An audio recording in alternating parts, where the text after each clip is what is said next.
Bueno, vamos a empezar con la clase 6, cuyo tema es metabolismo celular y respiración celular. Bueno, en primer lugar hay que diferenciar. Cuando hablamos de respiración celular, no hablamos de respiración a la que nosotros estamos acostumbrados a nombrar, que es la entrada o el egreso de aire, ¿sí? A eso se lo llama ventilación pulmonar. Y a partir de la ventilación pulmonar, ¿qué sucede? El aire entra por las fosas nasales, por todas las vías aéreas superiores, llega a los pulmones. En los pulmones salen los gases que conforman el aire, el oxígeno, el dióxido de carbono, y entran en el torrente sanguíneo, ¿sí? En una proteína que se llama hemoglobina, dentro de una célula que es el glóbulo rojo. Y a través de ese glóbulo rojo se distribuye a todas las células, ¿sí? Dentro de las células, esos gases que se reciben, es decir, el oxígeno principalmente, van a tener un destino final que es la mitocondria, ¿sí? Fíjense, acá tenemos una mitocondria en un tejido ejemplo, que sería el músculo, pero acá tenemos mitocondrias en otras células, como por ejemplo las neuronas. Entonces, ese oxígeno que se extrae del aire que entra en la ventilación es el que se va a usar adentro de las células, adentro de las mitocondrias, en lo que llamamos respiración celular. La respiración celular entonces va a tener una finalidad distinta a la ventilación. La respiración celular tiene como última finalidad el desarrollo de una molécula energética que es el ATP. Para poder desarrollar ese ATP se necesita materia prima, que es la que obtenemos con los alimentos, glucosa, proteínas, ácidos grasos, y oxígeno para poder extraer al máximo ese ATP, ¿sí? También podemos extraer ATP sin oxígeno, pero va a ser una ganancia energética muy inferior. Bueno, como les decía recién, la ventilación, ¿sí? Se hace a partir, ¿qué es la ventilación? El ingreso y el egreso de aire. Para eso se usa el sistema respiratorio. En los pulmones se intercambian los gases que forman ese aire, oxígeno y dióxido de carbono principalmente. Ese oxígeno entra en las arterias, ¿sí? Se distribuye por el sistema sanguíneo hasta que llega a las células, ¿sí? Entonces, esa primera parte donde entra el aire hasta que entra en la sangre, hablamos de ventilación, y hematosis, el momento en el que ese gas se desprende del aire, sale del pulmón y entra en la sangre. Y finalmente ese oxígeno que es transportado a través de los vasos, entra en las células y ahí se produce la respiración celular. Como les decía, en la respiración celular, el oxígeno va a entrar a una organela que está dentro de la célula, que es la mitocondria. Y adentro de la mitocondria es donde se va a producir la última fase de la respiración celular, ¿eh? Entonces, finalidad de la respiración celular: obtención de energía en forma de ATP. Bien, como generalidad de la respiración celular, decimos que la respiración celular se va a producir en el interior de la célula, en una fase que va a ser por fuera de la mitocondria, que se llama glucólisis, y en otras fases que van a ser dentro de la mitocondria, que se van a llamar ciclo de Krebs, cadena respiratoria o cadena transportadora de electrones y fosforilación oxidativa. ¿Qué se hace en la respiración celular? Bueno, se degradan moléculas de alimento, moléculas de carbohidratos, como por ejemplo la glucosa, de proteínas como los aminoácidos, o de las grasas como ácidos grasos, principalmente para obtener energía. Como es una reacción de la cual yo parto de moléculas grandes a moléculas más simples, y de esas moléculas grandes tienen más energía que los productos resultantes, decimos que es una reacción de tipo exergónica, donde se libera energía. De ese total de energía, un porcentaje alto, cerca de un 60%, se pierde como calor y un 40% se aprovecha para generar esta energía en forma de ATP. Esta combustión, donde se libera calor, no se libera todo de golpe, sino que se va haciendo una combustión de sustancias de una manera ordenada y controlada, ¿sí? A través de un conjunto de enzimas que participan de una vía metabólica, ¿sí? Entonces, estas vías metabólicas van ejecutando de manera controlada las reacciones para que se vaya liberando lentamente el calor y para que parte de esa energía contenida en la molécula inicial llegue hasta el lugar donde se va a formar la energía que realmente puede utilizar la célula, que es el ATP. ¿Eh? Y como es acá, puedo tener un tipo de respiración anaeróbica únicamente, es decir, donde no se utiliza oxígeno, o aeróbica, donde sí se utiliza oxígeno. ¿Dónde ocurre respiración celular? En todas las células. ¿Cuál es la finalidad? Obtener energía en forma de ATP. Y siempre vamos a ver lo mismo. Primero, los macronutrientes se van a degradar por diferentes vías digestivas o vías metabólicas en principalmente tres macromoléculas: glucosa, cualquier tipo de ácido graso o cualquier aminoácido, ¿sí? De estos tres sustratos iniciales se va a formar un sustrato intermedio que primero se llama piruvato, luego se va a transformar en acetil-CoA y como acetil-CoA va a ser degradado en el ciclo de Krebs, en la cadena respiratoria y en la fosforilación oxidativa, de forma tal que del total de glucosa que tenía una energía determinada, va a terminar dando una determinada cantidad de energía en forma de moléculas de ATP.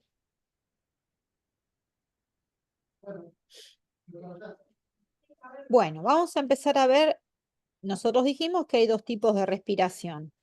Una respiración celular aeróbica, donde se utiliza oxígeno y es lo que llamamos la respiración completa, o una respiración anaeróbica, donde no se utiliza oxígeno y que en muchas células es el único tipo de respiración que pueden tener, pero en otras se da por un proceso incompleto, ¿sí? Se da cuando la célula está en un proceso fisiológico característico. Vamos a entrar a la respiración aeróbica. En la respiración aeróbica sabemos que se necesita oxígeno como aceptor final de estas partículas que se van desprendiendo de la primer o principal molécula energética, que son los electrones, ¿sí? Ahora vamos a ver que eso termina definiéndose en la cadena respiratoria. Ocurre en todas las células eucariotas, ¿sí? Es decir, todas aquellas que tienen núcleo y que tienen mitocondrias. En los glóbulos rojos, en las células musculares en anaerobiosis, es decir, células musculares que están trabajando en intensidades físicas muy altas, las mitocondrias, que es donde termina de hacerse la respiración aeróbica, están tan, tan sobrecargadas de trabajo que evitan que puedan entrar las moléculas energéticas a la mitocondria. Entonces, en esos casos donde la célula muscular está con una alta intensidad de trabajo muscular o en los glóbulos rojos, si bien son células eucariotas, no va a haber respiración celular de tipo aeróbica, sí va a ser anaeróbica. Sabemos que en la respiración celular degradamos moléculas orgánicas complejas, se van a terminar degradando a moléculas o dando como sus productos finales moléculas inorgánicas, como el agua o como el dióxido de carbono. Si uno hiciera un esquema de qué es lo que pasa a nivel de la respiración aeróbica en conjunto con una molécula de glucosa, sabemos que una molécula de glucosa se va a unir a 6 moléculas de oxígeno y va a dar como finales, como productos finales, moléculas de ATP, que vamos a ver que son 36 moléculas de ATP aproximadamente, y van a dar 6 moléculas de agua y 6 moléculas de dióxido de carbono, ¿sí? Entonces, eso es lo que va a suceder acá. Fíjense que estos hidrógenos son los que no van a aparecer, ¿sí? Perdón, los que van a aparecer en la molécula de agua, pero en esta redistribución y formación de nuevos productos es que se va a generar esta molécula con alto contenido de energía, que es el ATP. Bien, la respiración celular consta de varias etapas. En primer lugar, tenemos la glucólisis, que ocurre en el citoplasma celular. La segunda etapa, que ya ocurre en el interior de la mitocondria, es cuando se forma o se transforma un producto final de la glucólisis, que es el piruvato, en acetil-CoA. El tercer momento es el ciclo de Krebs, donde el acetil-CoA entra en este ciclo, ¿sí? de reacciones metabólicas. Luego, los productos reducidos de este ciclo de Krebs, ¿sí? Como ven acá arriba, lo vamos a ver en un ratito, NAD o FAD, entran en la otra etapa, que es la cadena transportadora de electrones o cadena respiratoria. Y finalmente, esta cadena respiratoria genera una determinada condición de diferencia o de potenciales protónicos que termina en la última etapa de la respiración aeróbica, que es la fosforilación oxidativa. Ciclo de Krebs, cadena de transporte de electrones y fosforilación oxidativa, las tres ocurren en el interior de las mitocondrias, en distintas partes, pero dentro de la mitocondria. Por otro lado, tenemos la respiración de tipo anaeróbica. La respiración de tipo anaeróbica también recibe el nombre de fermentación, ¿sí? Se produce sin la presencia de oxígeno. Acá el aceptor de electrones no es el oxígeno, sino que es otra molécula que va a producir la propia célula, ¿sí? Puede ser el ácido pirúvico o pueden ser otras moléculas como por ejemplo nitratos o sulfatos. ¿En qué células ocurre? Bueno, ocurre en células procariotas, ¿sí? En bacterias. Y también en células eucariotas de tipo levaduras o musculares en alta intensidad de actividad física, ¿sí? O en células eucariotas que no tienen mitocondrias, como por ejemplo los glóbulos rojos. Como les decía recién, en una fermentación, lo que ocurre es una degradación de la molécula orgánica, es decir, de la glucosa, una degradación parcial. En esa degradación parcial, la glucosa no termina convirtiéndose toda en dióxido de carbono y agua, sino que va a terminar transformada en moléculas, ¿sí? orgánicas cortas. Por ejemplo, si la fermentación está hecha por determinadas levaduras y bacterias, el producto final es el alcohol propiónico, ¿sí? Eso se va a llamar fermentación alcohólica. ¿En quiénes va a ocurrir una fermentación alcohólica? Bueno, en bacterias que tengan las enzimas correspondientes, ¿sí? Las propionibacterias. Por ejemplo, nosotros desde la tecnología de los alimentos usamos mucho las fermentaciones y los microorganismos para fermentar distintas materias primas para obtener distintos productos, ¿sí? Entonces, por ejemplo, la fermentación alcohólica propiónica va a generar a partir de la materia prima, que es un lácteo, va a generar un tipo de queso.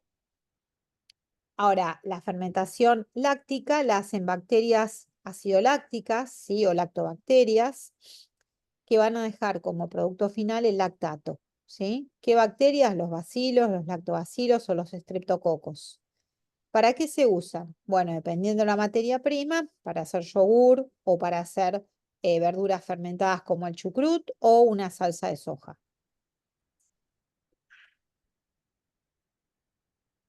Por otro lado, tenemos la fermentación acética, donde bacterias como las Saccharomyces, ¿sí? Van a generar ácido acético, que es un alcohol, ¿sí? Por ejemplo, para la producción de pan, de vino. Y la fermentación butírica, que la van a hacer bacterias u hongos, van a generar como producto final el ácido butírico, ¿sí? Y el microorganismo es el acetobacter, que va a generar como producto final el ácido acético o vinagre. Entonces, lo importante a definir acá es que en una fermentación la degradación de la molécula orgánica es incompleta, ¿sí? Deja moléculas orgánicas más pequeñas como estas que vimos acá: ácido propiónico, ácido láctico, etanol o ácido acético, ¿sí?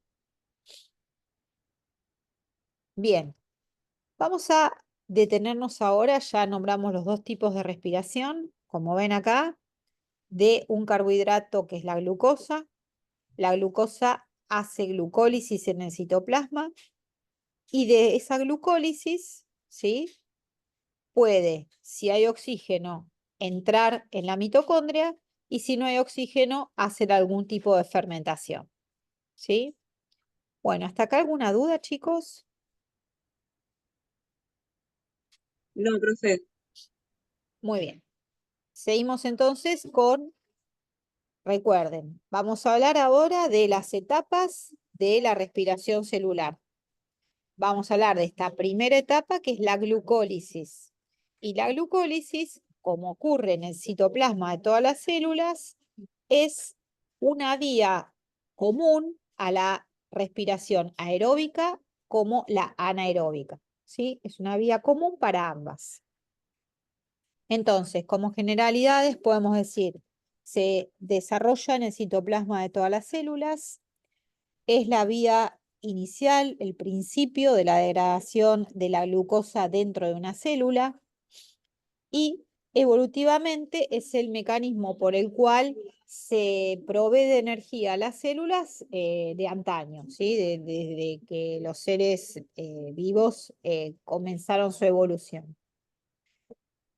Volvemos a repetir lo mismo. Cuando la fermentación es incompleta porque no hay presencia de oxígeno, se produce una glucólisis anaeróbica o una fermentación.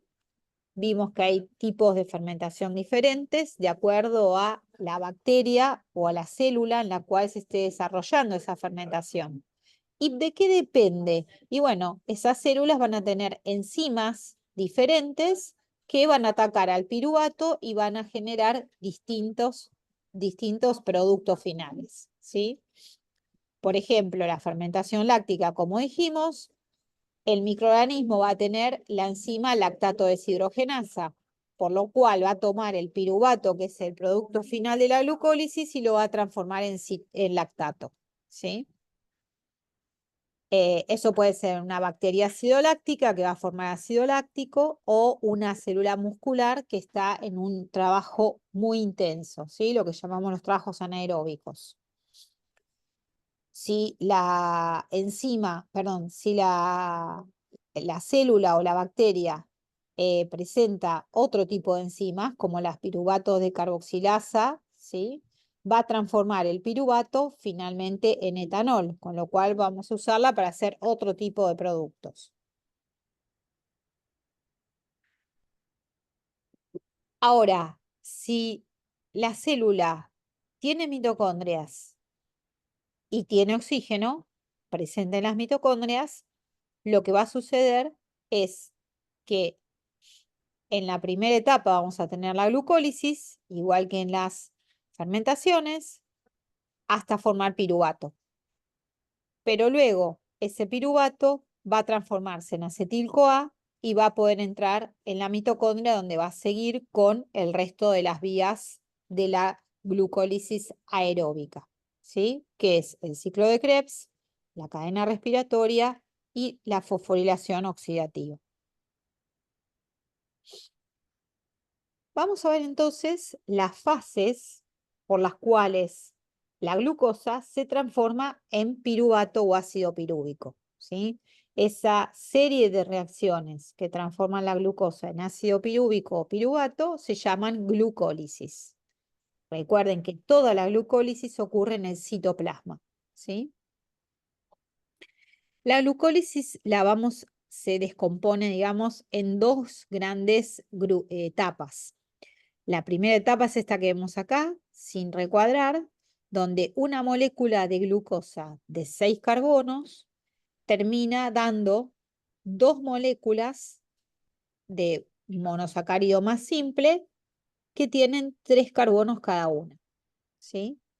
Entonces se habla que de una glucosa se producen dos moléculas, una que es el fosfogliceraldehído y la otra que es la dihidroxiacetona, ¿sí?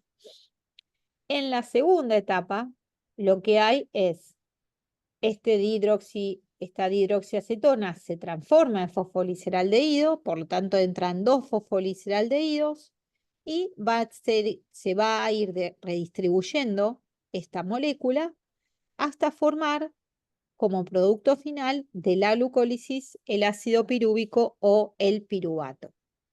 Lo importante es que en esta segunda etapa, aparte de que se forma el piruvato, vamos a tener dos momentos, ¿sí? Donde un átomo o un grupo fosfórico se una a una molécula de ADP, con lo cual se va a formar ATP, ¿sí? Entonces tenemos una etapa donde se va a formar ATP y una segunda etapa donde se va a formar una segunda molécula de ATP, ¿sí? Entonces, por un lado vamos a tener liberación de ATP y por el otro lado vamos a tener como producto final de la glucólisis la formación de piruvato o ácido pirúvico, ¿sí? Bueno, entonces, ¿cuáles son las fases de esta? Como acá tenemos el mismo esquema de una molécula de glucosa con 6 carbonos. Al finalizar el ciclo de la glucólisis, voy a tener dos moléculas de 3 carbonos fosforiladas. Dihidroxiacetona, fosfato, que se transforma en gliceraldehído 3-fosfato. Y luego tenemos la segunda etapa, donde estas dos moléculas de gliceraldehído van a terminar dando una molécula de piruvato, ¿sí? Y en esta segunda etapa se forman dos moléculas de ATP. Bueno, entonces vamos a ir viendo paso por paso, o fase por fase. Primero vamos a ver la primera fase, que es hasta que se forma el gliceraldehído fosfato, ¿sí? Esta primera fase consta de 5 reacciones químicas o metabólicas. La primera reacción se produce cuando la glucosa entra en la célula y es fosforilada, ¿sí? Se le une un grupo fosfato. Se une un grupo fosfato en el carbono 6. Entonces, la glucosa se transforma en glucosa 6-fosfato. Las enzimas que participan de esta reacción van a depender de en qué célula estén. En la mayoría de los tejidos que no son el hígado, la enzima es la exoquinasa, ¿sí? La exoquinasa, entonces, ¿qué hace? Trae una molécula de ATP, le rompe el grupo fosfato, libera energía y ese grupo fosfato se lo agrega a la glucosa, transformándola en glucosa 6-fosfato. Deja como liberado una molécula de ADP.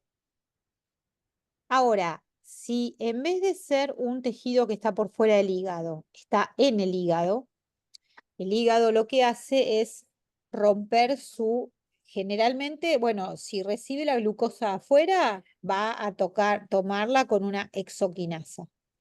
Pero si la glucosa es interna, porque está guardada en el depósito de glucógeno, lo que va a hacer el hígado es, en vez de una exoquinasa, tener una glucoquinasa, ¿sí? Que va a tener la misma función. A ver. Perdón, ¿eh? Que va a tener la misma función, ¿sí? Es decir, ¿cuál es la función? Fosforilar a la glucosa en el carbono 6. Esa es la primera reacción, ¿sí? Es decir, lo primero que sucede es que la glucosa se fosforila. En la segunda etapa, esta glucosa fosforilada, ¿sí? Se va a transformar en un isómero, en una fructosa, ¿sí? Por eso se transforma en la glucosa 6-fosfato a fructosa 6-fosfato, ¿sí? Lo que cambia es este grupo funcional, ¿recuerdan? Y la enzima que va a generar este proceso o esta reacción es la fosfoglucoisomerasa, ¿sí? O también se llama fosfoglucomutasa, fosfofructoquinasa, ¿sí? Isomerasa. Fosfofructoisomerasa o fosfoglucosa isomerasa es lo mismo, ¿sí? Acá ustedes lo tienen como fosfo.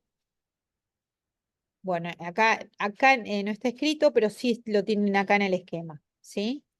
La tercera etapa es donde hay una fosfofructoquinasa, ¿sí?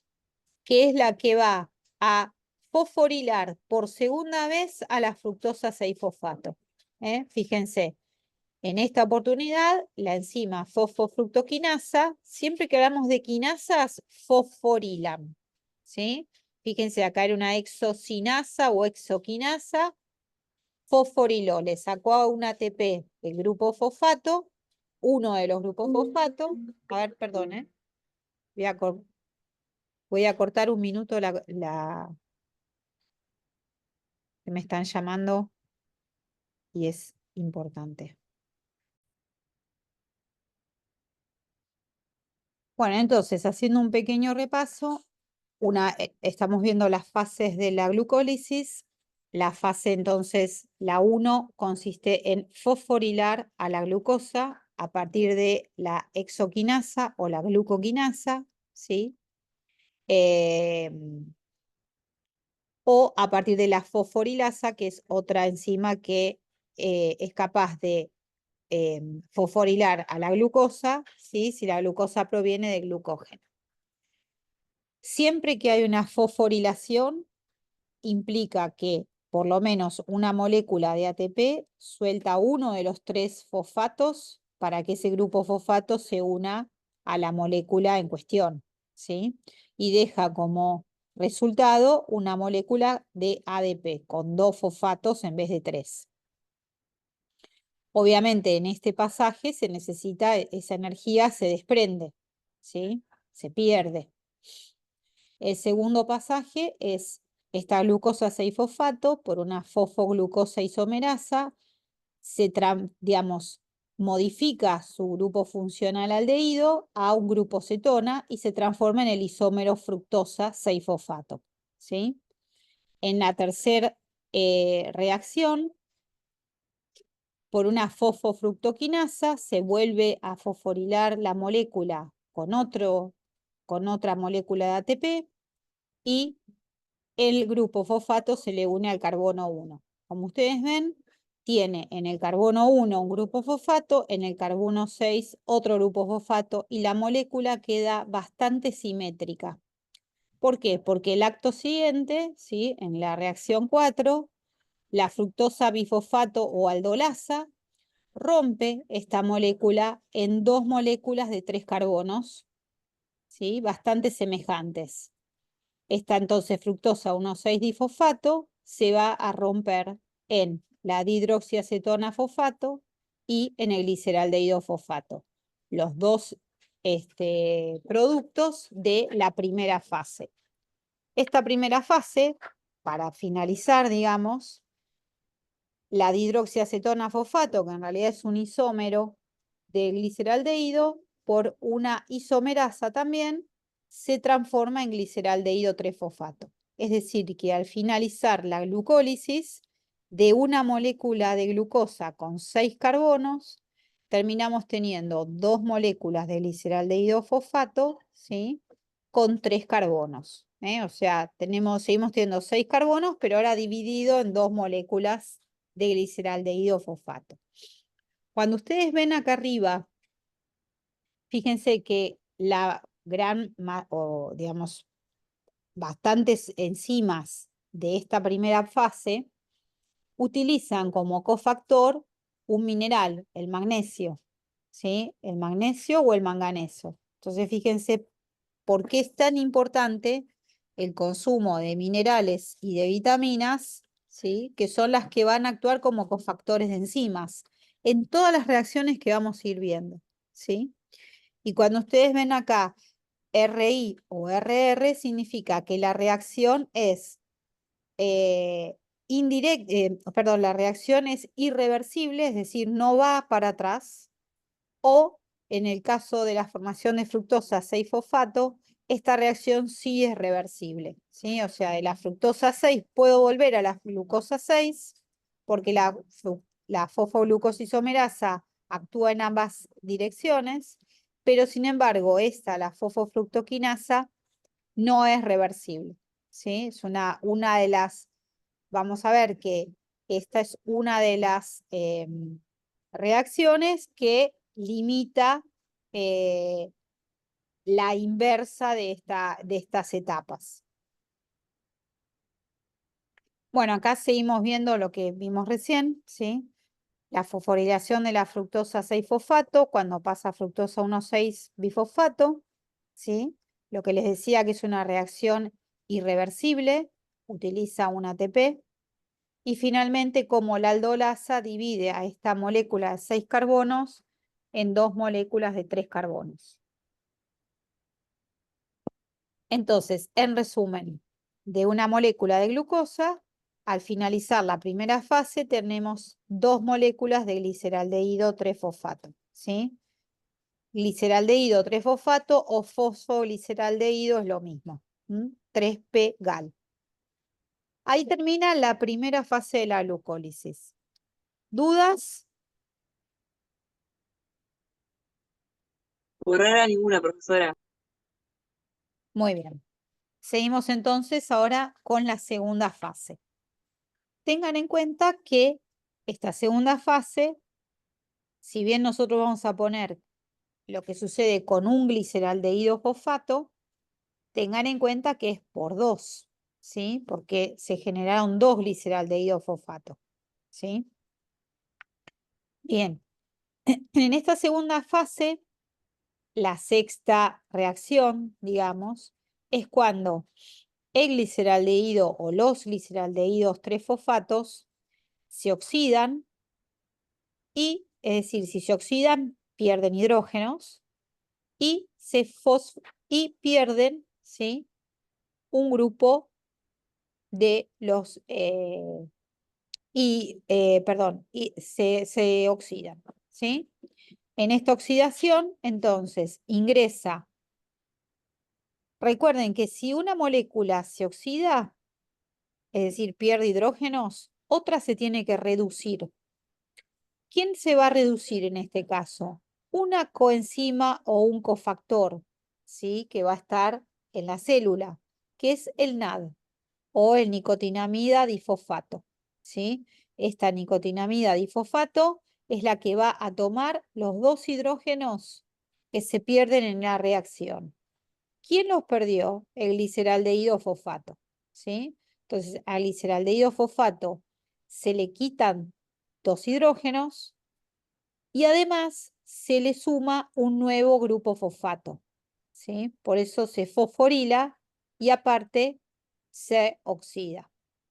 Y el NAD se reduce, te queda con 2 hidrógenos. La enzima que desarrolla esta reacción es la gliceraldehído 3-fosfato deshidrogenasa, ¿sí? En la reacción siguiente, y digamos, del gliceraldehído 3-fosfato oxidado y con este grupo fosfato se forma una nueva molécula que es el 1,3-difosfoglicerato. Esta molécula de 1,3-difosfoglicerato, luego lo que va a pasar es que va a perder un grupo fosfato y ese grupo fosfato se va a unir un ADP, con lo cual acá voy a generar energía, se va a formar una molécula de ATP. a este proceso en el cual se forma una molécula ATP, porque hasta ahora gastamos ATP, ¿sí? Pero en esta reacción se gana ATP, se forma ATP. Entonces, a esta reacción en la cual se forma ATP pasando de una molécula a otra, la llamamos fosforilación a nivel de sustrato. La fosforilación, o sea que en esta etapa, en la reacción 7, tenemos la primer fosforilación a nivel de sustrato, donde del 1,3-bifosfoliserato se pierde la molécula de fósforo, que es tomada para hacer un ATP, y ese 1,3-bifosfoliserato se transforma en 3-fosfoliserato. ¿Qué enzima participa? La fosfoliserato quinasa, ¿sí? También usa magnesio como cofactor y es otra reacción irreversible, ¿sí? Importante recordar acá que se forma ATP.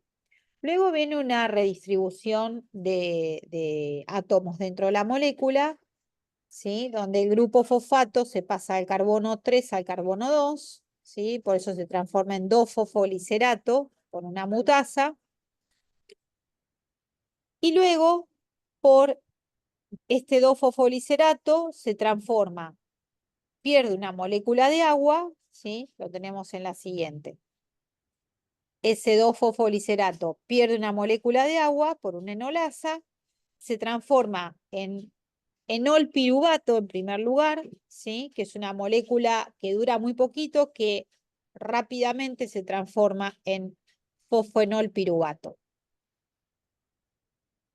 Siempre, digamos, desde el 3-fosfoliserato hasta el fosfoenolpiruvato, lo que hubo fue una redistribución de átomos internos dentro de la molécula. Ahora, del fosfoenolpiruvato, que todavía tiene una molécula de fosfato o un grupo fosfato, cuando es atacado por otra quinasa, la piruvato quinasa, pierde su grupo fosfato y se une a otro ADP para formar un nuevo ATP. Acá se produce lo que llamamos la segunda fosforilación a nivel de sustrato, ¿sí?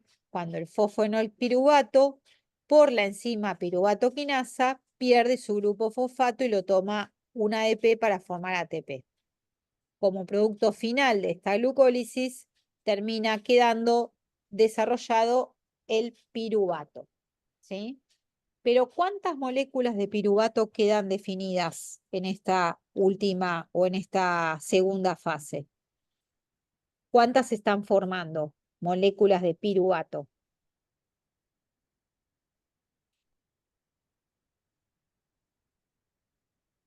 Recuerden cuántos gliceraldehído 3-fosfato entraron. ¿Cuántos entraron?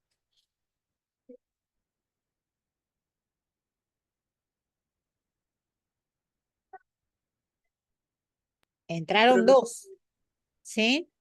Entonces, por cada molécula de glucosa que entró en el inicio, lo que se están desarrollando son 2 piruvatos, ¿sí? ¿Queda claro eso? Sí, profesora. Bueno, entonces ahí termina la glucólisis, ¿sí? Entonces, ¿qué vimos hasta ahora? Este primer paso. Cuando la glucosa entra en la célula, por un proceso de glucólisis, se transforma en piruvato, ¿sí? Ahora, este piruvato que se formó, que recuerden que por cada una molécula de glucosa se forman 2 piruvatos, esta molécula de piruvato, si hay oxígeno y la célula tiene mitocondrias, sigue el camino largo, el de la respiración aeróbica.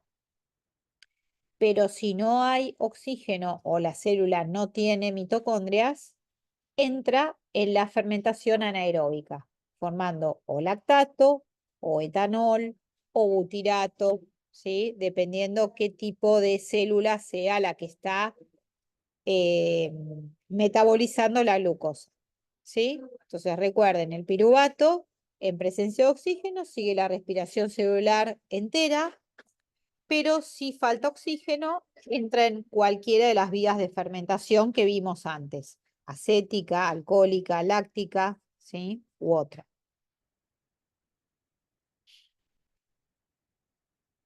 Vamos a ver nuevamente las vías anaeróbicas, ¿sí? La fermentación alcohólica. Bueno, ¿dónde ocurre esta fermentación alcohólica? Obviamente, como es una fermentación, se hace en anaerobiosis, es decir, no utiliza oxígeno. Ocurre en algunas células, como por ejemplo en las levaduras, ¿sí? Que son células eucariotas, pero son unicelulares. Y, digamos, ¿qué tienen estas células? Bueno, tienen la enzima piruvato de carboxilasa y la alcohol deshidrogenasa.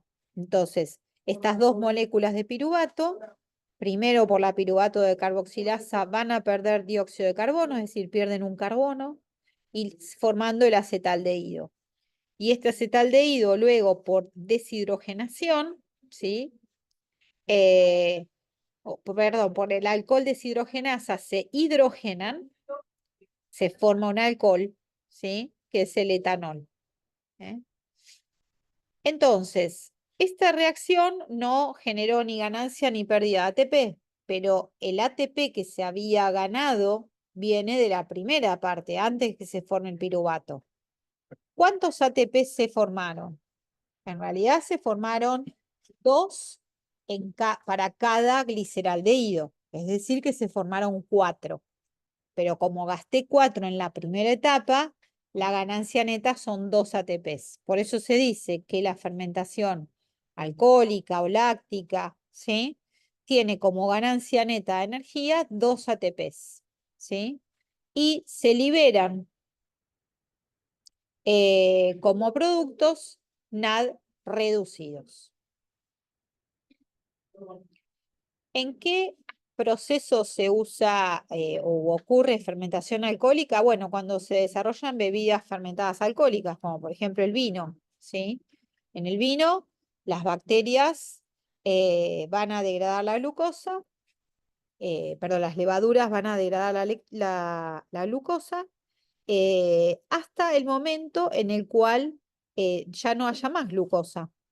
Y en ese punto se va a alcanzar una concentración de producto final, es decir, de etanol, de alrededor de entre un 12 y un 17%, dando el tipo de vino característico según la variedad de uva sobre la cual se fermenta.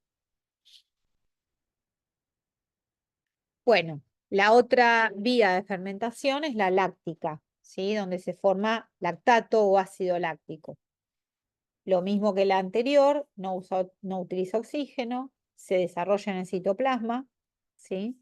Y como dijimos, puede ocurrir o en el músculo cuando está haciendo actividad anaeróbica intensa, por ejemplo, un levantamiento de pesas, una corrida pero tipo pique, ¿sí? No una corrida como un trote aeróbico, sino un pique, una corrida de muy alta velocidad, ¿sí? O en células de los glóbulos rojos que no tienen mitocondrias. El lactato es el que se nos acumula cuando hacemos una actividad física muy intensa y que una vez que terminamos esa actividad física no volvimos a la calma con algún trabajo que remueva ese ácido láctico. Entonces, un ácido láctico que se queda entre las fibras musculares y es la que nos da el dolor, ¿sí? No es un calambre, porque el calambre es un dolor y un endurecimiento que aparece, pero sin haber hecho actividad física, ¿sí? Eh, Cuando nos da dolor y se nos endurece post ejercicio, hablamos de una fatiga muscular, ¿sí? Bueno, en ese caso, el piruvato en estas células se va a transformar, o el ácido pirúvico se va a transformar en lactato, ¿sí? A partir de también hidrogenarse. A través de la enzima lactato deshidrogenasa, el piruvato toma 2 hidrógenos y se transforma en lactato. Lo mismo que pasaba con la fermentación alcohólica. La ganancia de 2 ATP se desarrolló en las 2 fosforilaciones a nivel de sustrato que vimos en la glucólisis. Por eso la ganancia neta es 2 ATPs, ¿sí?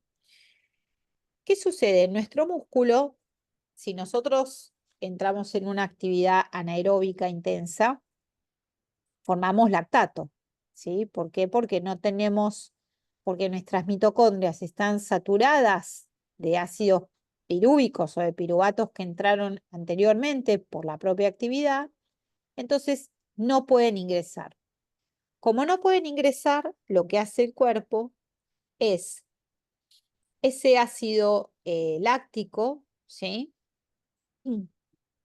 Lo va a transformar en una molécula que se llama alanina, ¿sí? Y esa alanina, estamos acá, el piruvato se va a transformar en una molécula que se llama alanina, esa alanina la va a liberar a la sangre y de la sangre va a entrar en el hígado donde se va a volver a reconvertir en piruvato y en glucosa. Es decir, el lactato generado es una molécula que todavía contiene energía. Entonces, lo que va a servir es en esa remoción que lo transforme en alanina para que pueda llegar al hígado y ahí volver a reconvertirse en glucosa para que vuelva a entrar en el músculo para volver a hacer glucólisis y generar energía, ¿sí? Este ciclo por el cual la célula muscular libera el lactato hacia el hígado y el hígado lo retransforma se llama ciclo de Cori, ¿sí?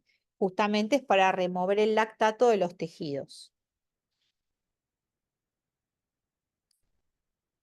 Bien, entonces esa es la manera en la cual el ácido láctico es removido, ¿sí? A través de la vía del ciclo de Cori.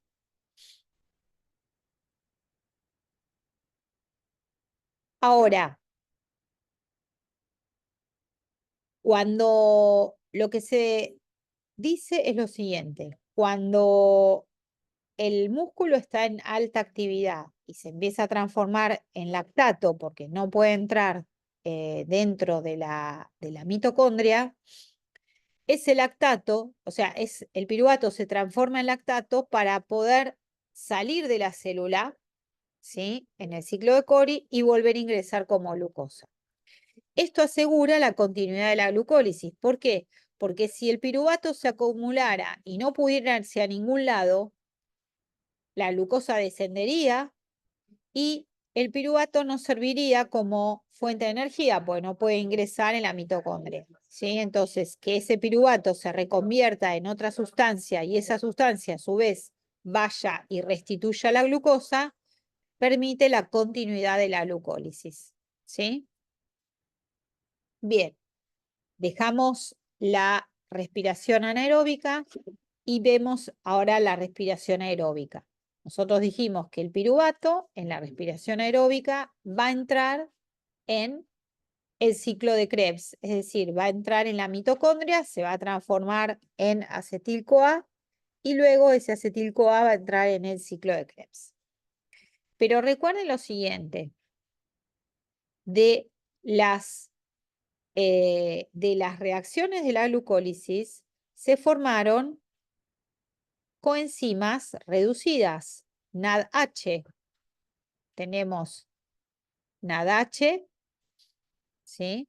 En las diferentes reacciones, ¿sí? En la reacción donde el gliceraldehído 3-fosfato se transforma en el 1,3-bifosfoliserato. Esos NADH que se han formado van a entrar también en la mitocondria para generar energía.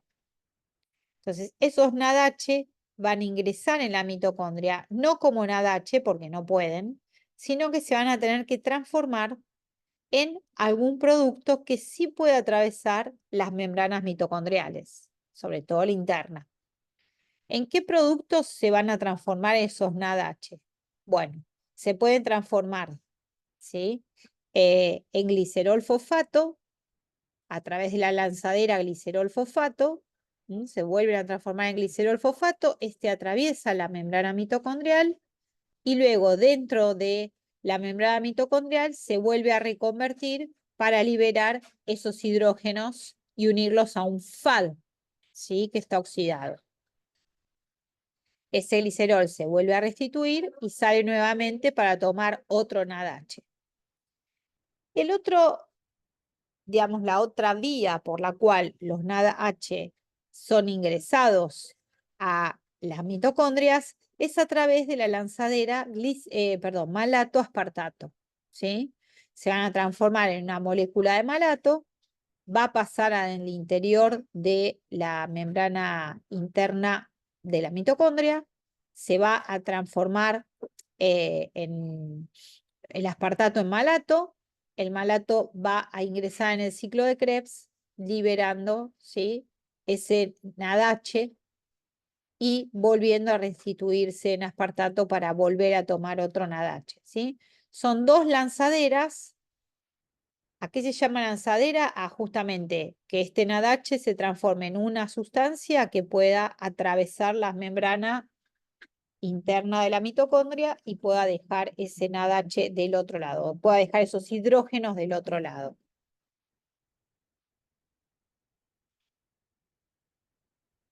Acá lo que tenemos es el balance energético de la glucólisis, lo que yo les mencioné recién. En una de las reacciones se gasta un ATP, cuando la glucosa se fosforila. Entonces tengo -1 ATP. En la tercera reacción, la glucosa 6-fosfato se vuelve a fosforilar. Se transforma en fructosa 1,6-difosfato.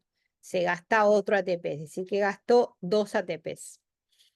Pero luego, cuando el 1,3-bifosfolicerato se transforma en 3-fosfolicerato, se gana un ATP. Pero recuerden que en realidad son 2 moléculas por molécula de glucosa. Entonces, lo que se está ganando son 2 ATPs. Y en la última reacción de la glucólisis, cuando el fosfenol piruvato se transforma en piruvato, también se ganan 2 ATPs por las 2 moléculas.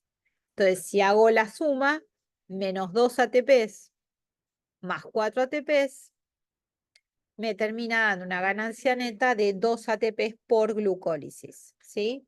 En la glucólisis anaeróbica, esa es la ganancia total, ¿eh? En cambio, en la glucólisis aeróbica, vamos a ver que la ganancia es otra. ¿Por qué? Porque ese piruvato va a entrar en el ciclo de Krebs y se le va a seguir extrayendo energía. Abajo lo que tienen es un cálculo en kilocalorías por mol, de acuerdo a la cantidad de kilocalorías por mol que libera un ATP. Un ATP, cuando se rompe, libera 7,3 kilocalorías por mol. Y en la glucosa, cada mol de glucosa, ¿sí?, como libera 2 ATPs, esta es la ganancia neta en kilocalorías por mol de un mol de glucosa son 14,6 kilocalorías, ¿sí? Bueno, ¿hasta acá alguna duda, chicos? No, profe. No, profe. Aprovecho y tomo un poquito de agua.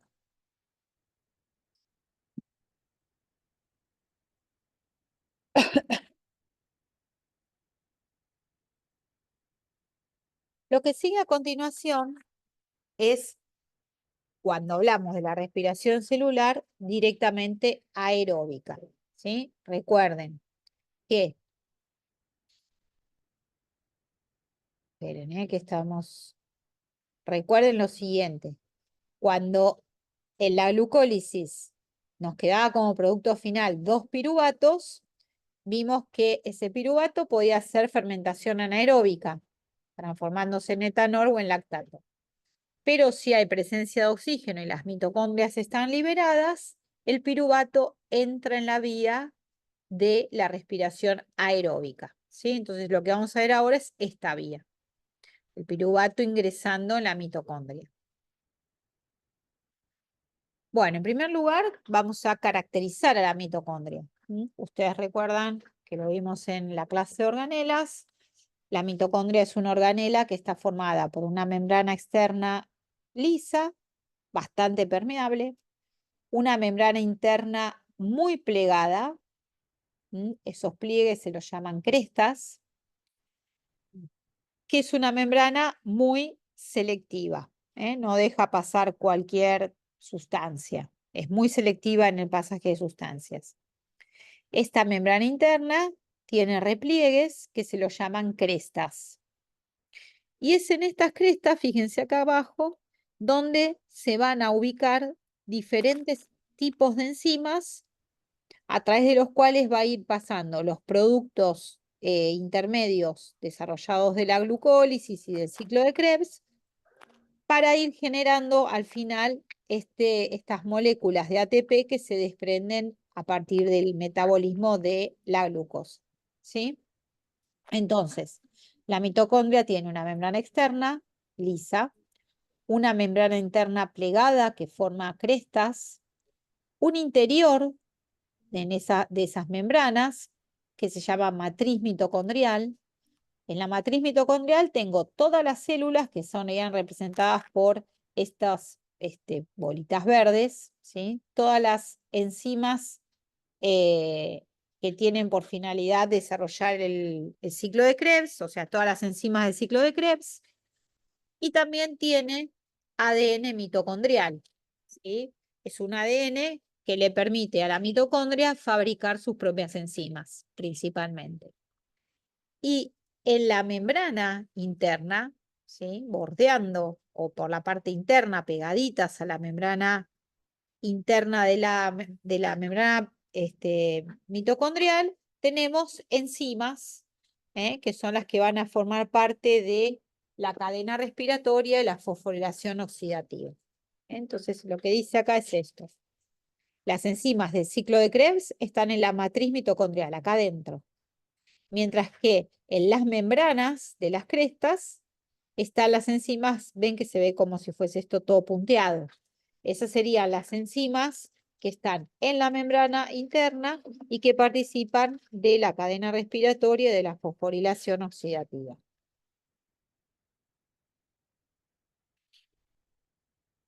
Bueno, como dijimos recién, son organelas donde va a ocurrir de forma ordenada, ¿sí? La transferencia de electrones que va a permitir al finalizar el desarrollo de estas moléculas de ATP, ¿sí? Bueno, estas membranas plasmáticas, estas membranas mitocondriales son parecidas a las membranas plasmáticas, es decir, tienen una doble cadena de lípidos, ¿sí? De fosfolípidos, eh, y tienen proteínas, ¿sí? Las proteínas que están no en la membrana, sino en la matriz, ¿sí? Son proteínas especializadas en enzimas, ¿sí? O sea, son enzimas, y de la totalidad de las enzimas que están dentro de la mitocondria, el 80%, el 50%, perdón, están en la cadena respiratoria y en la fosforilación oxidativa. Vamos a ver que las enzimas que se encuentran en las membranas plasmáticas, ¿sí? En las membranas internas, perdón, atraviesan por completo la membrana y vamos a tener una en particular que va a ser la que va a permitir la formación de ATP, ¿sí? Bueno, dijimos entonces que en la matriz mitocondrial ocurre el ciclo de Krebs.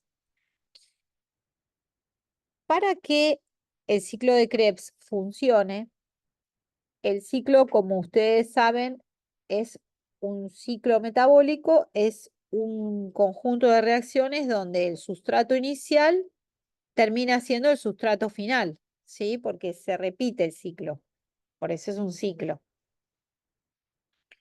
Pero para que el piruvato pueda entrar y ser degradado por las enzimas del ciclo de Krebs, tiene que transformarse primero en piruvato, ¿sí? Perdón, tiene que transformarse primero en acetil-CoA. Entonces, estas moléculas de piruvato, recuerden que son 2 moléculas de piruvato por molécula de glucosa degradada. Estas moléculas de piruvato, que tienen 3 carbonos, tienen una función aldehído, tienen que transformarse en una molécula que es de acetil-CoA, la cual tiene 2 carbonos, ¿sí? Y un grupo funcional diferente, que es la acetona, unidos a una molécula de coenzima A.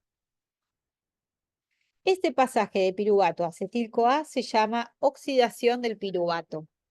Y en esta oxidación ocurre justamente una oxidación, con lo cual este piruvato pierde hidrógenos, porque se oxida, y una decarboxilación. Pierde un carbono en forma de dióxido de carbono, ¿sí? Esto lo transforma, esta pérdida de hidrógenos y esta pérdida de carbono en forma de dióxido de carbono, ¿sí? Va a transformarlo en un grupo acetilo que luego se va a unir a una molécula de coenzima A, formándose el acetil-CoA, ¿sí? El acetil-CoA es una molécula que se la considera encrucijada, porque a partir de ahí el acetil-CoA puede seguir varias vías metabólicas. Es un intermediario clave. Como vemos, el piruvato se transforma en la mitocondria en acetil-CoA, por oxidación y por decarboxilación. Y ese acetil-CoA es el que va a entrar en el ciclo de Krebs, ¿sí? Pero este acetil-CoA puede formarse por la degradación de glucosa, por la degradación de ácidos grasos o por la degradación de aminoácidos, ¿sí? Entonces, como puede generarse por cualquier vía o a partir de cualquier fuente, se lo llama encrucijada metabólica, ¿sí? Para el caso de del ciclo de Krebs, el acetil-CoA es el que inicia, ¿sí? El que genera, es lo que se llama un alimentador del ciclo, porque el ingreso permite la realización o la generación del ciclo enzimático.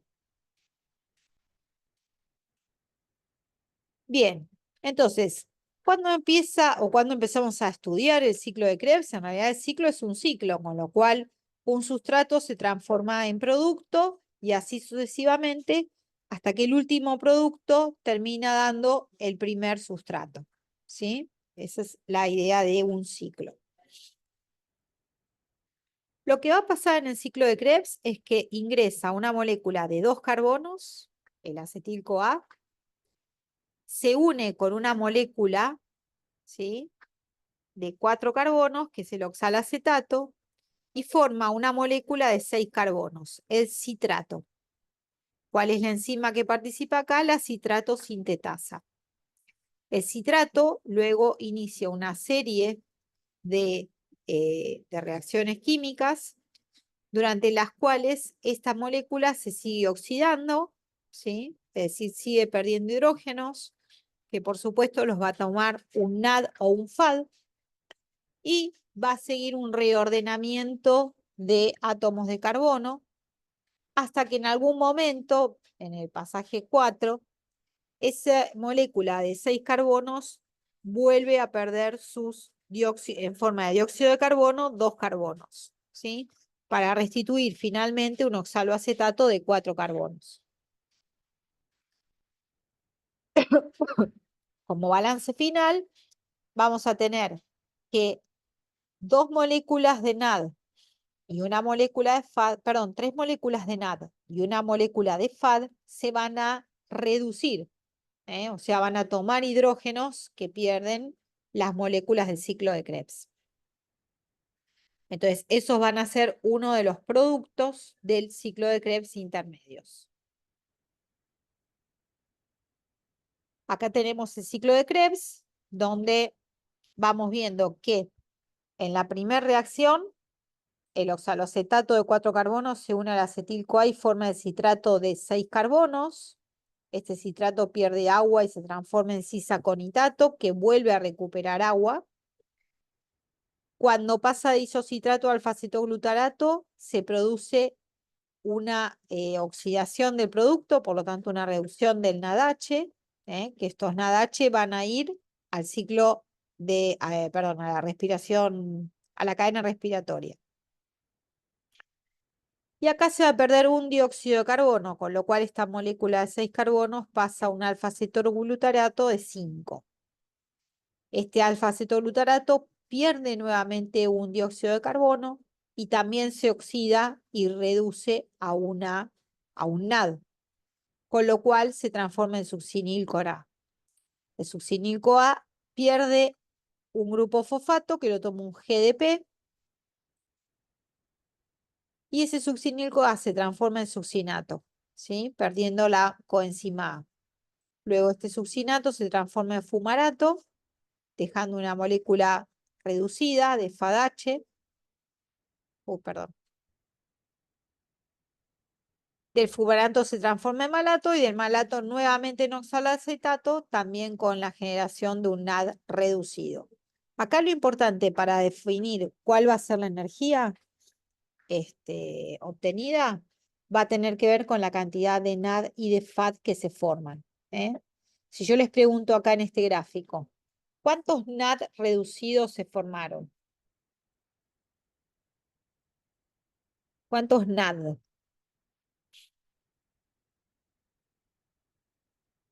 ¿Uno, dos o tres? ¿Cuántos hay? 2. Uno, dos y tres. ¿Sí? Entonces, por una vía del ciclo de Krebs que se va desarrollando, se van a formar 3 NAD reducidos, más un FAD reducido, más un GTP, que este GTP cuando llega a la cadena respiratoria se va a transformar en un ATP, ¿sí? O sea, una molécula energética.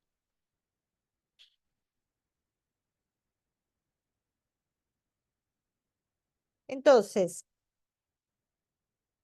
acá tenemos las enzimas que van transformando, ¿sí? Del oxaloacetato al citrato, es la citrato sintetasa, luego una conitasa lo divide a cis-aconitato, luego se transforma por una conitasa en isocitrato, el isocitrato deshidrogenasa se transforma en un alfa-cetoglutarato, que es un producto intermedio también de la degradación de aminoácidos.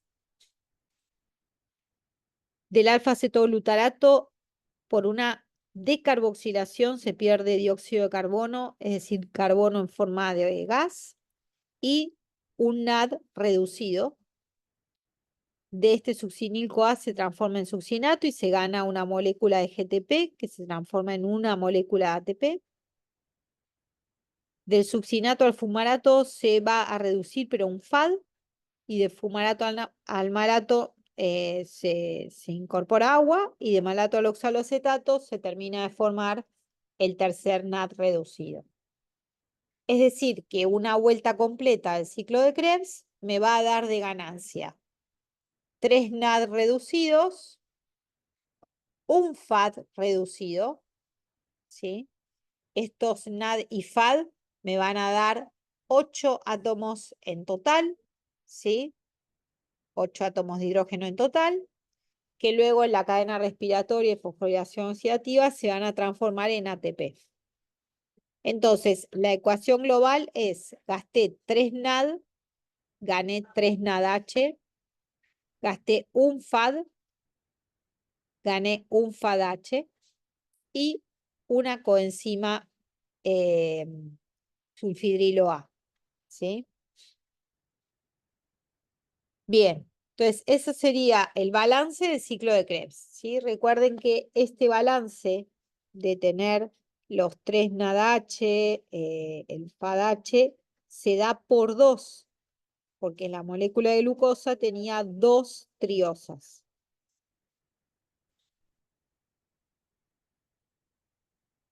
Bueno, ¿qué características tiene el ciclo de Krebs? Primero, que es termodinámicamente favorable, es decir, siempre se da en la misma vía, ¿sí? Por eso hablamos que su funcionamiento es unidireccional. Ahora, dentro de este funcionamiento hay 2 reacciones que son muy fuertemente exergónicas, con lo cual la reacción se hace irreversible. ¿Cuáles son? Cuando del acetil-CoA y oxaloacetato se forma citrato, esa es la primera reacción fuertemente exergónica. Y la segunda es la decarboxilación del alfa-cetoglutarato, ¿sí? Cuando se transforma en succinil-CoA. Lo que es importante es que estas coenzimas NAD y FAD rápidamente llegan a la cadena respiratoria y se recuperan oxidadas nuevamente, ¿sí? ¿Por qué? Porque estas moléculas tienen que volver rápidamente a estar fosforiladas, ¿sí? Perdón, a estar reducidas.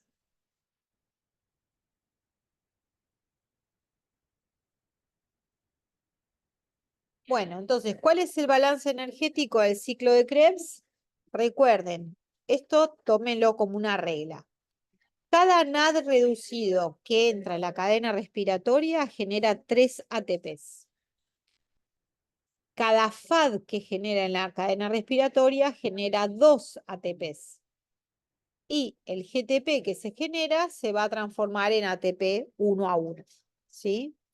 Entonces, si nosotros pensamos que por cada ciclo, piensen que por cada glucosa se hacen 2 ciclos. Si nosotros entonces pensamos que por cada ciclo de que entra un acetil-CoA, se forman 3 NAD y 2 FAD, si yo tengo que un NAD genera 3 ATPs, 3 NAD van a generar 9 ATPs, más un GTP que teníamos, que se formaba, ¿sí? Tenemos 10 GTPs, ¿sí? Y por cada FAD que sale del ciclo de Krebs, se van a generar 2 ATPs. Como se genera un solo FAD, al finalizar el ciclo tenemos 12 ATPs que se forman por cada ciclo de Krebs desarrollado, ¿sí? Entonces, esa es la ganancia final. Bueno, ¿hasta acá alguna duda?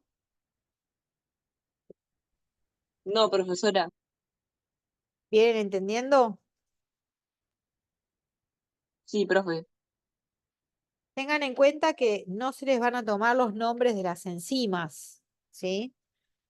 Las enzimas las ponemos, las nombramos porque obviamente hay enzimas con nombres, ¿sí? Pero no se van a tomar las enzimas de memoria. Lo importante es el proceso. Bien, entonces, ¿cuál es la finalidad del ciclo de Krebs? Porque es un ciclo. ¿Obtener sustratos? Sí, es una de las finalidades. Se obtienen intermediarios metabólicos. ¿Cuáles? Bueno, del ciclo de Krebs se usa el citrato, el alfa-cetoglutarato, el oxalacetato, el succinato, ¿sí? Pero también es para obtener energía química. Ese GTP que se forma se va a transformar en ATP. Y también es para obtener coenzimas reducidas, es decir, con hidrógenos, como FAD y como NAD.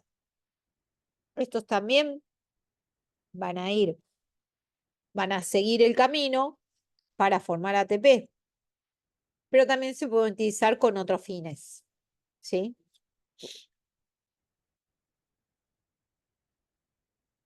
Entonces, hasta ahora, ¿qué balance llevamos? De la glucólisis se generan 2 ATPs. Y en la glucólisis anaeróbica es lo único que se generan 2 ATPs. ¿Por qué? Porque el ácido pirúvico se transforma en lactato o en etanol y ya se terminó la respiración. Pero cuando la respiración es aeróbica, además de estos 2 ATPs, vamos a generar NAD y FAD a través de las lanzaderas, malato y glicerol fosfato. A través de la lanzadera malato se van a formar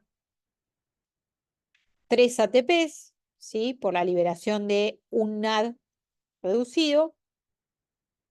Y de la lanzadera glicerol fosfato se van a formar 2 ATPs. Pero como son por 2, porque de cada glucosa tenemos 2 ácidos pirúvicos, se van a formar 6 ATPs o 4 ATPs, dependiendo qué lanzadera tenga la célula en ese momento activa.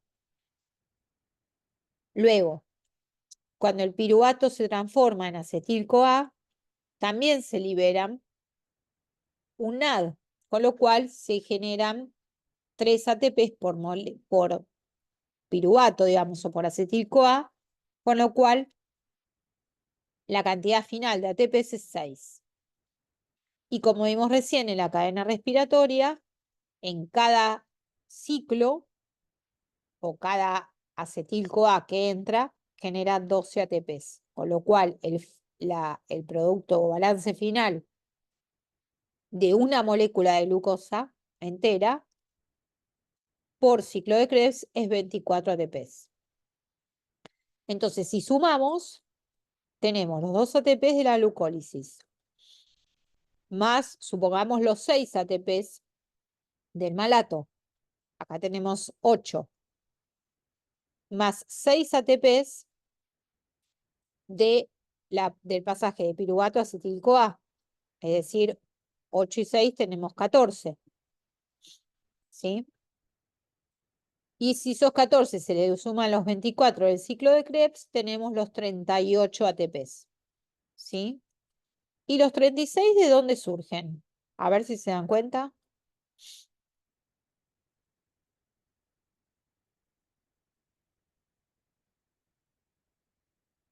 Son 2 ATPs menos. ¿De dónde van a salir? En función de qué lanzadera tenga la célula para pasar esos NAD reducidos generados por la glucólisis. ¿Sí? Si usa la lanzadera malato, va a obtener 6 ATPs, con lo cual la ganancia total es 38. Pero si usa la lanzadera glicerol-fosfato, se van a liberar 2 ATPs, porque lo que utiliza es un FAD.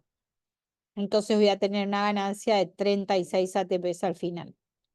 ¿Sí? Siempre la ganancia por glucólisis, por piruvato acetil-CoA o por ciclo de Krebs es la misma. La que puede variar es la lanzadera malato o glicerol. ¿Sí?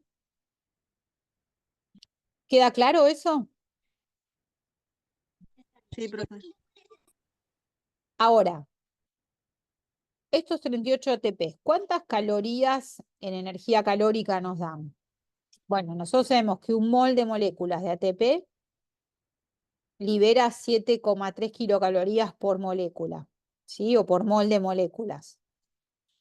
Un mol de glucosa, sabemos que nos da 36 a 38 ATPs. Si las multiplicamos por los 7,3 kilocalorías que nos da por mol de moléculas, esos 36 o 38 nos van a dar aproximadamente 277 kilocalorías. Es decir, que un mol de glucosas, de moléculas de glucosa, nos da 277 kilocalorías aproximadamente. ¿Sí? Ahora, si nosotros nos comparáramos con una máquina que combustiona la molécula de glucosa por completo, la cantidad final de kilocalorías liberadas serían 686. Es decir, que nosotros, como seres humanos, tenemos un rendimiento del 40% de la energía total que aportan los alimentos.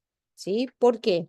Y porque el otro 60% se va gastando de manera escalonada en forma de calor. ¿Sí? Bien. Ahí terminamos con el ciclo de Krebs. ¿Hasta acá hay alguna duda? No, profe. Bueno, entonces ahora seguimos con la cadena respiratoria o cadena de transporte de electrones, que siempre está acoplada a la fosforilación oxidativa. ¿Sí? Ustedes tengan en cuenta lo siguiente. Este es el ciclo de Krebs. El ciclo de Krebs, los distintos sustratos se fueron transformando. Pero de este ciclo de Krebs se liberaron NAD reducidos, los que tienen los hidrógenos, 3 NAD reducidos y un FAD reducido. Entonces, estos productos reducidos todavía tienen energía. Son los que van a ir a terminar de transformarse estos hidrógenos de estos NAD y FAD en las últimas moléculas de ATP. ¿Sí?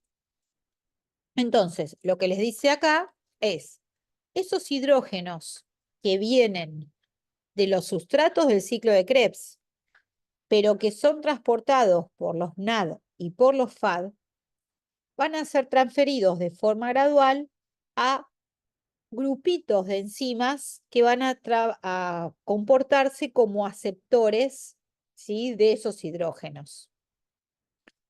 Entonces, esos grupos de enzimas van a tomar esos hidrógenos, los van a ir transfiriendo de un complejo enzimático al otro, hasta que finalmente sean aceptados por la última molécula, que es el oxígeno molecular.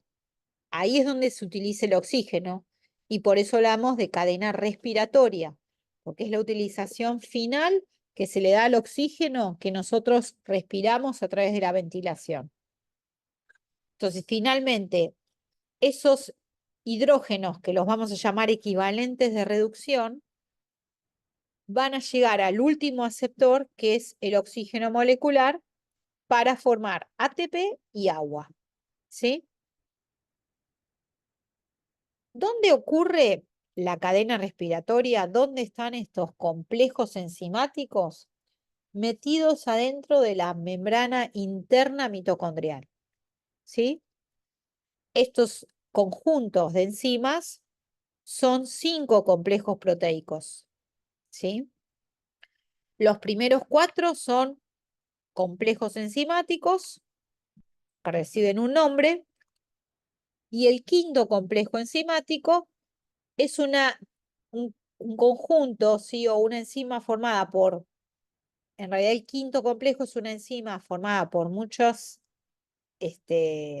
por muchos compuestos, ¿sí?, o por muchas partes, que forman o que van a dar lugar a el último paso de esta respiración celular, que es la fosforilación oxidativa. Entonces,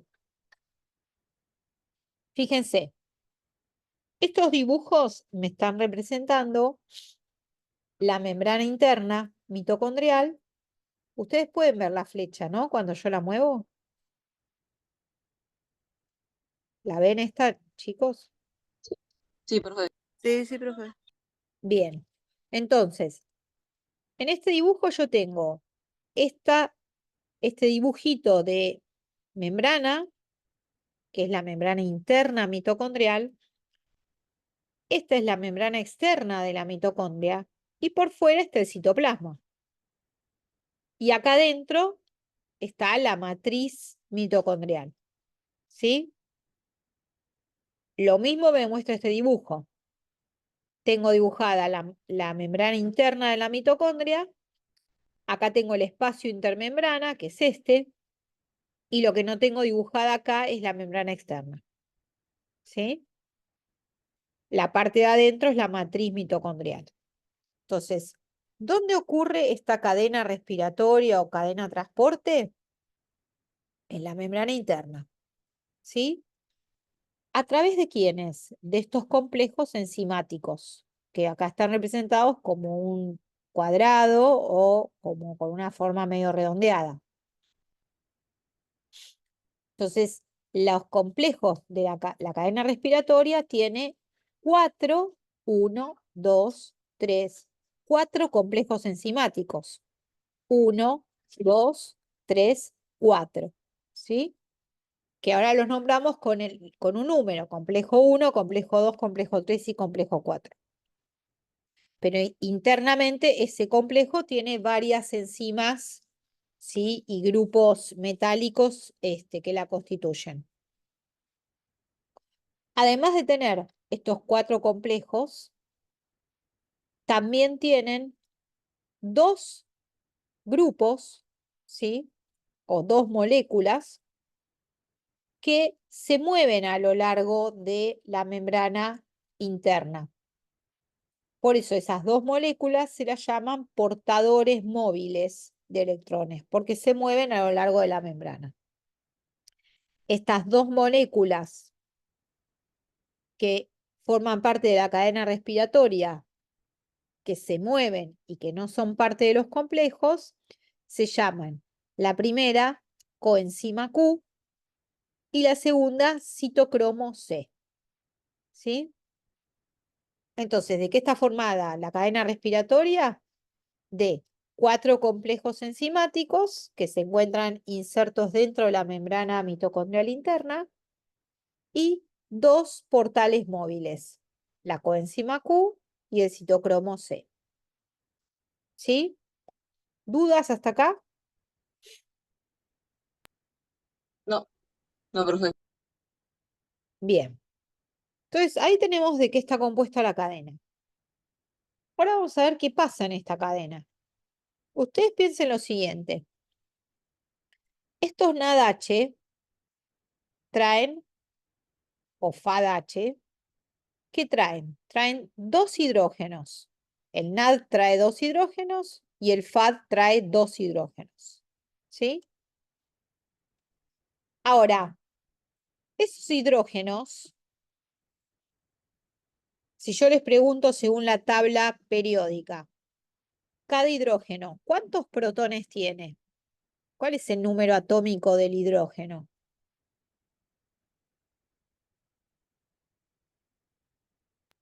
Uno. 1. Entonces, si tengo dos hidrógenos, ¿cuántos protones tengo?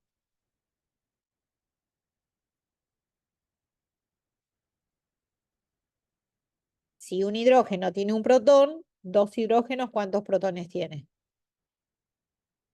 2. ¿Sí?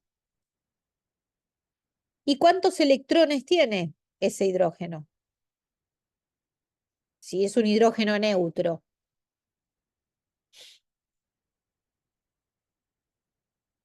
Un hidrógeno neutro cuya carga final es 0. Tiene un protón. ¿Cuántos electrones va a tener? Uno. 1. Entonces, si tengo dos hidrógenos que tienen dos protones, voy a tener también dos electrones. ¿Sí? Entonces, eso es lo que me dice esta primera oración. Estos hidrógenos, que son dos que trae el NAD y dos que trae el FAD, lo que están trayendo son dos hidrógenos, con lo cual esos dos hidrógenos corresponden a que tienen dos protones y dos electrones. Estos protones y electrones son los, o sea, una vez que el hidrógeno ingresa, el hidrógeno completo ingresa en cada uno de los complejos enzimáticos, en el complejo enzimático el hidrógeno se va a romper en el protón y el electrón. Pero recuerden que son dos. ¿Por qué? Porque entran dos hidrógenos del FAD y bueno, acá falta, pero entran dos hidrógenos del NAD. ¿Sí? Entonces, cuando entren estos dos hidrógenos, van a dejar libres dos electrones y dos protones.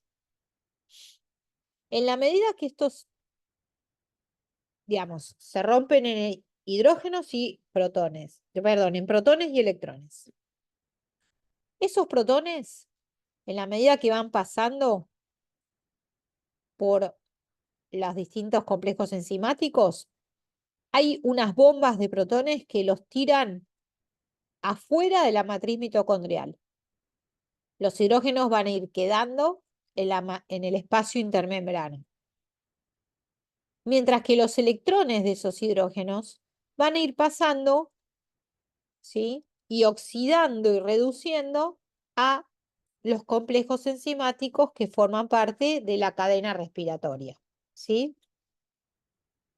Estos electrones se van moviendo, los protones se bombean al exterior por bombas de hidrógeno. Pero los electrones se van moviendo, ¿por qué? Porque al final de la cadena respiratoria los espera una molécula muy electronegativa, una molécula que atrae mucho a los electrones, que es el oxígeno. Por eso los electrones a lo largo de la cadena respiratoria se van a ir moviendo buscando ese oxígeno.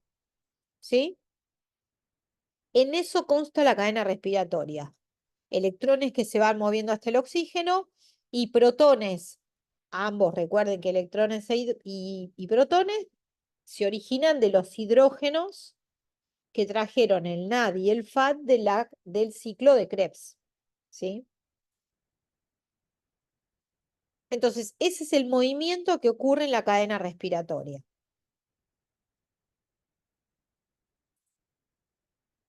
Dentro de los complejos de la cadena respiratoria tenemos 4, ¿sí? Dijimos recién. Acá tenemos los 4 complejos de la cadena respiratoria, 1, 2, 3 y 4, y los 2 portales móviles. La coenzima Q y el citocromo C. Perdón. Voy a tomar un poquito de agua.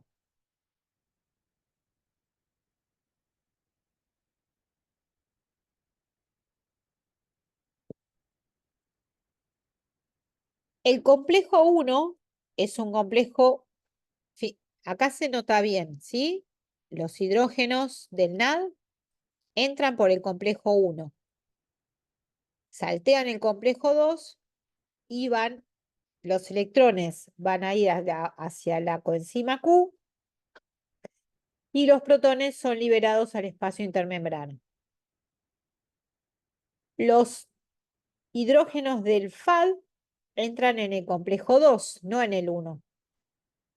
De ahí van a pasar a la coenzima Q los electrones. Los protones se bombean al espacio intermembrana.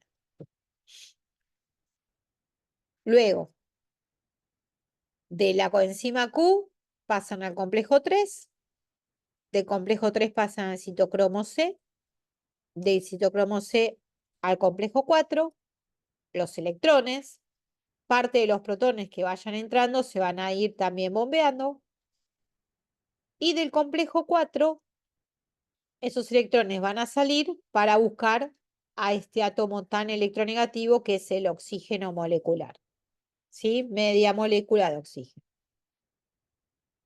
¿Cuáles son los nombres de estos complejos de la cadena respiratoria? Bueno, el primero se llama NAD-ubiquinona reductasa, y vamos a ver que está formado por una serie de enzimas. ¿Qué enzimas lo forman? Bueno, la ubiquinona reductasa, grupos de flavín mononucleótido y una serie de centros de compuestos sulfoférricos, ¿sí? El NADH, como dijimos recién, cede esos protones o cede esos hidrógenos que se van a romper en electrones y en hidrógenos. El hidrógeno se bombea al espacio intermembrana y el electrón pasa, en el caso del NAD, directamente a la coenzima Q. ¿Sí? En el caso del complejo 2, ingresan los FAD al complejo 2. El complejo 2 se llama succinato ubiquinona reductasa.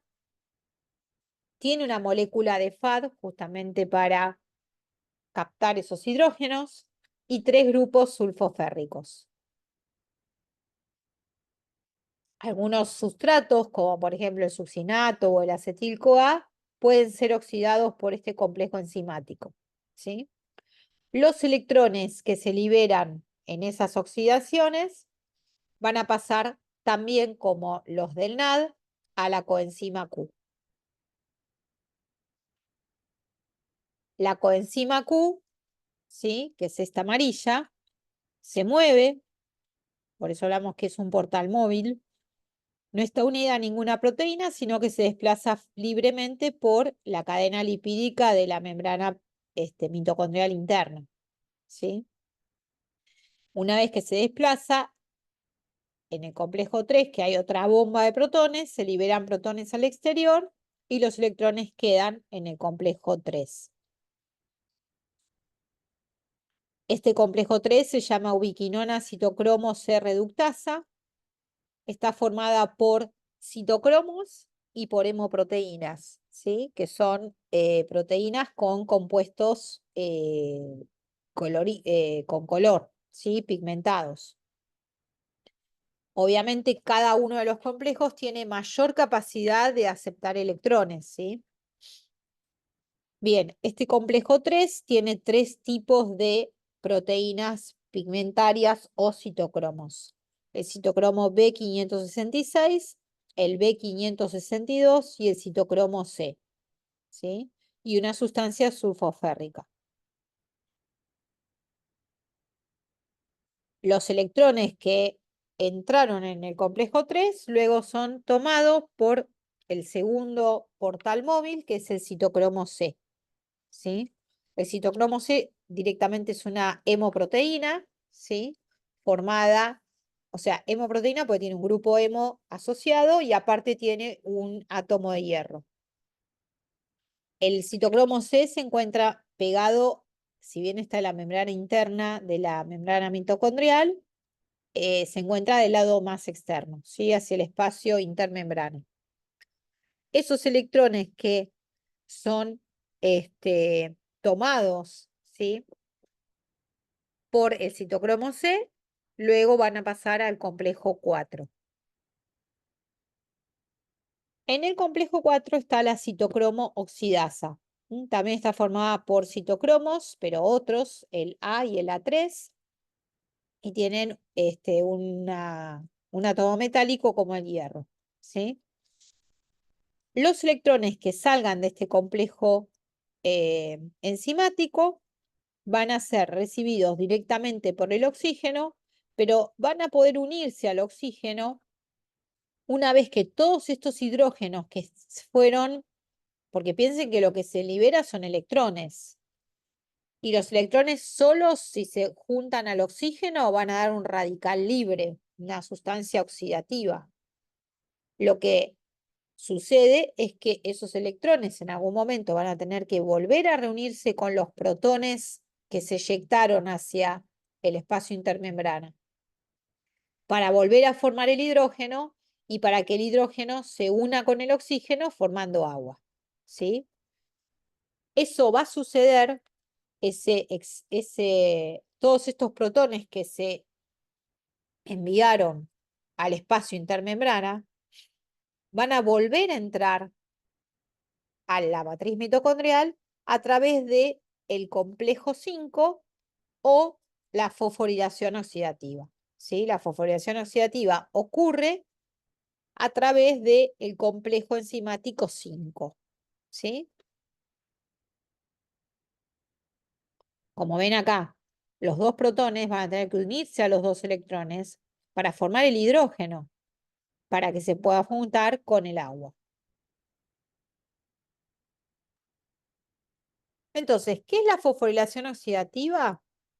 Es el proceso por el cual, cuando ingresan los protones al interior de la matriz mitocondrial, se juntan con los electrones, se juntan con el oxígeno y forman agua. Y en ese proceso se genera liberación de energía para que se forme ATP. Entonces, a través de la fosforilación oxidativa se forma ATP, la célula forma ATP y esos hidrógenos son capaces de unirse al oxígeno para formar agua. La fosforilación oxidativa, o lo que llamamos el complejo 5, también se llama complejo ATP sintasa. Ese complejo 5 está formado por dos partes.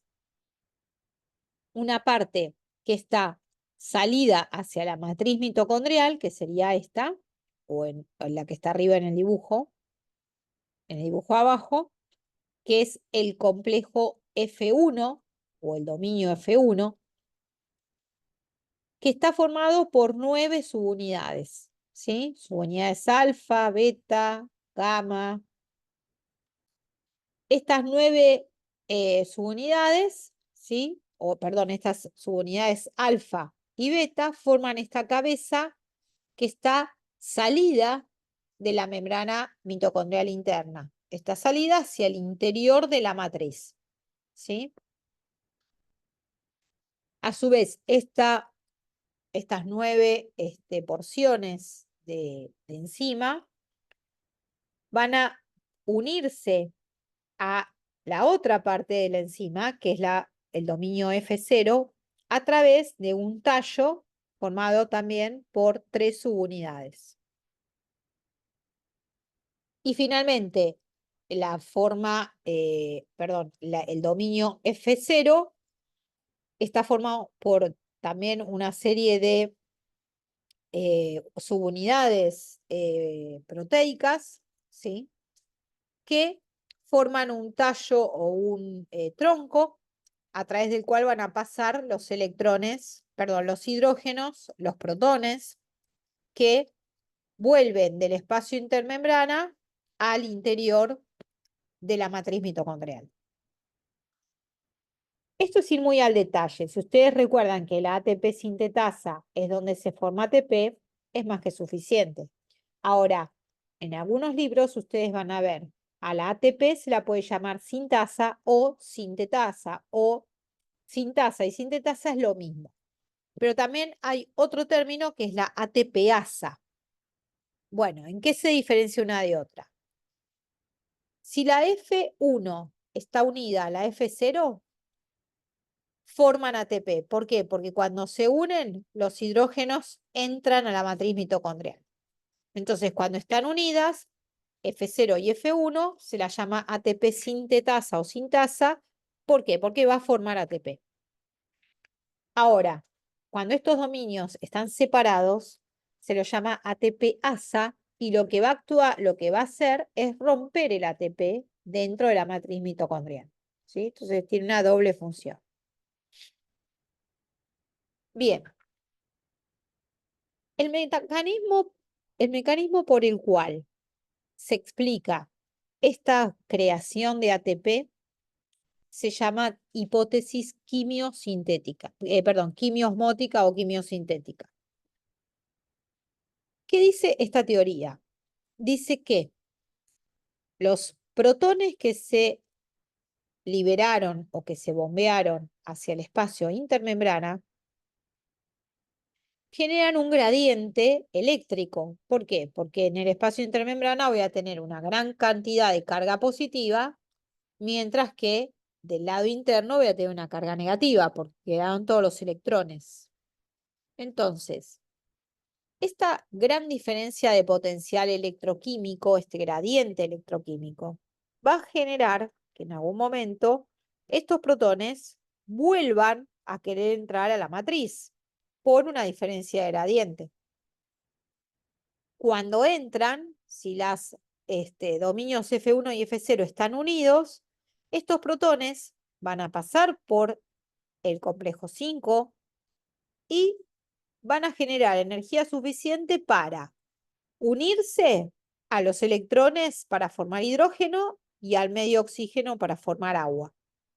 Y además, para que una molécula de ADP tenga la energía suficiente para unirse a una molécula de fósforo inorgánico y generar ATP. ¿Sí? Entonces, esto es un poco lo que explica acá la hipótesis quimiosintética, ¿sí? O quimiosmótica. ¿Dudas hasta acá? No, profe. Bueno, entonces acá lo que decimos es exactamente lo mismo. Piensen que esta es la el complejo 5 o la ATP sintetasa. Este es el espacio intermembrana. Esta es la matriz mitocondrial. Hay una enorme cantidad de protones, generan un gradiente de protones, que lo que está haciendo es querer entrar nuevamente a la matriz. Este proceso por el cual entra genera energía suficiente para que ese hidrógeno se una a los electrones, forme el hidrógeno molecular y se una al oxígeno formando agua. y también genera suficiente cantidad de energía para que a un ADP se le pegue un fósforo inorgánico y se forme ATP. Entonces, ahí en la fosforilación oxidativa es donde se termina de formar el ATP. Las 36 moléculas de ATP que vimos hace un ratito. Bien. Finalmente nos queda por ver esto del transporte de ATP y ADP.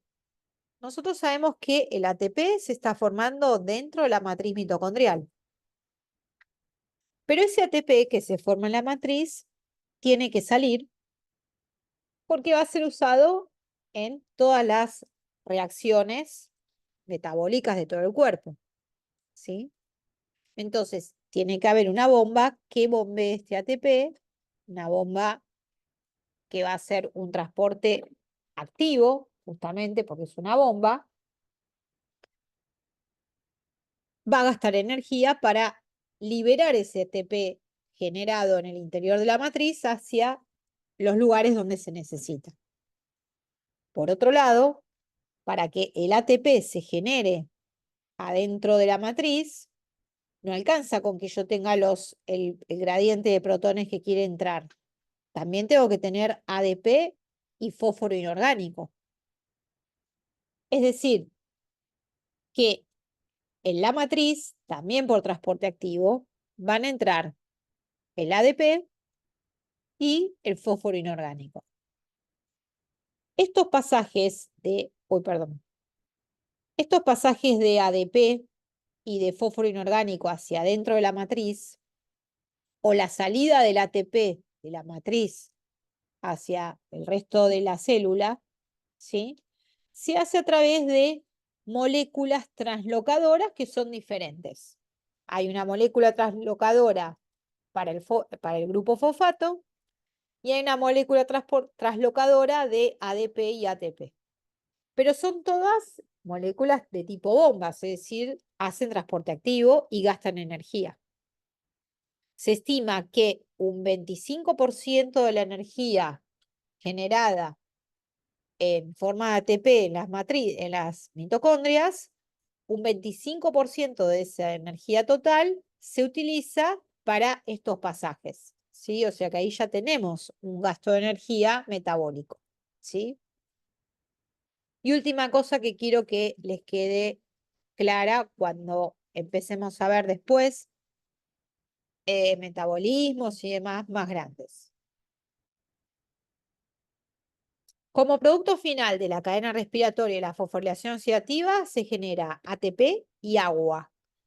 Esta agua que se genera es la que vamos a llamar agua metabólica, ¿sí? Y es muy importante para mantenernos hidratados celularmente, ¿sí? Es decir, que para tener una buena hidratación celular se necesita un buen metabolismo celular de esta cadena respiratoria acoplada a la glucólisis, al ciclo de Krebs y a la fosforilación oxidativa, ¿sí? Bien, ahí terminamos el tema que hablaba de metabolismo celular y de respiración celular. ¿Alguna duda, chicos? Chicos, chicas. Dejo de grabar así.